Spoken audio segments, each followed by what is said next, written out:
इतिहास में कुछ ऐसे मिशन हुए हैं जो सुनने में ही नामुमकिन लगते हैं।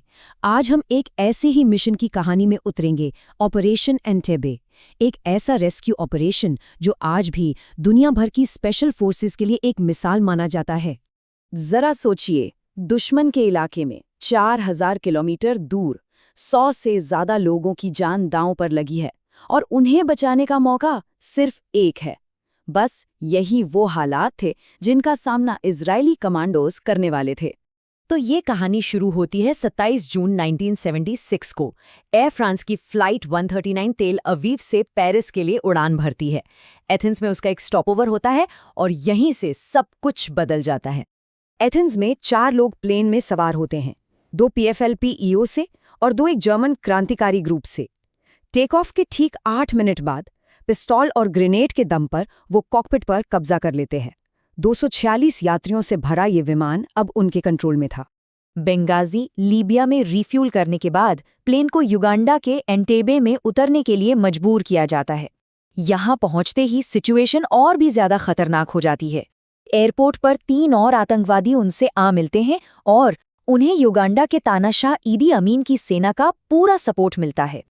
इसके बाद जो हुआ वो बहुत ही खौफनाक था। अपहरणकर्ताओं ने सभी यात्रियों के पासपोर्ट चेक किए और इजरायली नागरिकों और यहूदी लोगों को बाकी सबसे अलग कर दिया। इस एक पल ने वहां मौजूद डर और बेचैनी को कई गुना बढ़ा दिया। यात्रियों को अलग थलग करने के बाद अपहरणकर्ताओं ने अपनी मांगें सामने रखीं। एक ऐसी मांग जिसने इजरायली सरकार को एक ऐसी मुश्किल में डाल दिया जिसकी उन्होंने कल्पना भी नहीं की होगी। उनकी मांग सीधी और साफ थी, 53 आतंकवादियों की रिहाई। इनमें से 40 तो इजराइल की जेलों में बंद थे और बाकी केन्या, फ्रांस, स्विट्जरलैंड और जर्मनी की जेलों में। और उन्होंने एक डेडलाइन भी दी, 1 जुलाई। अगर उनकी मांगें पूरी नहीं हुई तो वो एक-एक करके सभी बंधकों को मारना शुरू कर देंगे। इजराइल के पास सोचने के लिए सिर्फ कुछ ही दिन थे। अब देखिए, इजरायली सरकार के सामने एक बहुत बड़ी दुविधा थी। प्रधानमंत्री यित्साक राबिन बातचीत के हक में थे क्योंकि मिलिट्री एक्शन बहुत ज्यादा रिस्की था, लेकिन रक्षा मंत्री शिमोन पेरेज हमले पर जोर दे रहे थे। उनका मानना था कि आतंकवादियों के आगे झुकना भविष्य के लिए एक बहुत खतरनाक मिसाल कायम करेगा।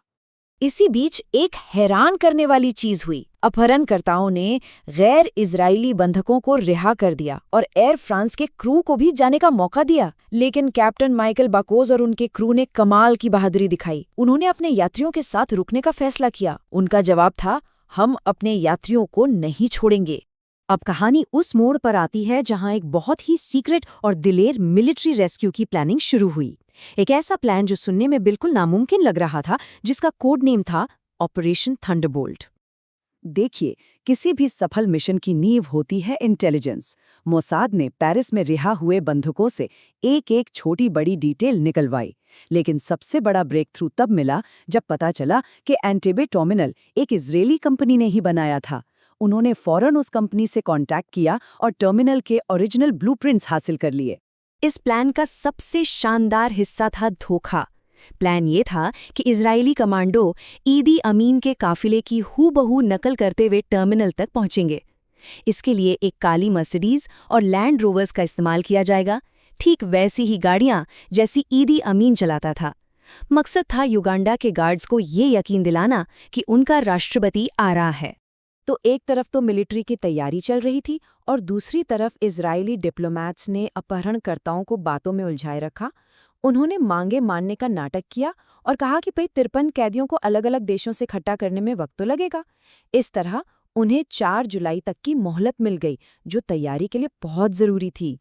और अब हम रेड के उस सबसे रोमांचक हिस्से में पहुंचते हैं जहां हर एक मिनट की गिनती हो रही थी। इस ऑपरेशन को इसकी स्पीड की वजह से ही ऑपरेशन थंडरबोल्ट नाम दिया गया था। 4 C-130 हर्क्यूलिस प्लेन्स 4000 किलोमीटर से भी ज्यादा की दूरी तक रडार से बचते हुए बिल्कुल चुपचाप एंटेबे पहुंचे। हर प्लेन का एक खास काम था। पहले प्लेन में हमलावर टीम थी, दूसरा रास्ता सिक्योर करने के लिए था, तीसरा युगांडा के फाइटर जेट्स को तबाह करने के लिए था और चौथा मेडिकल सपोर्ट के लिए। लेकिन कहते हैं ना, कोई भी प्लान परफेक्ट नहीं होता। यहाँ एक बड़ी गड़बड़ हो गई। इजरायली इंटेलिजेंस को ये पता नहीं था कि ईदी अमीन ने हाल ही में अपनी काली मर्सिडीज बदलकर एक सफेद गाड़ी ले ली थी।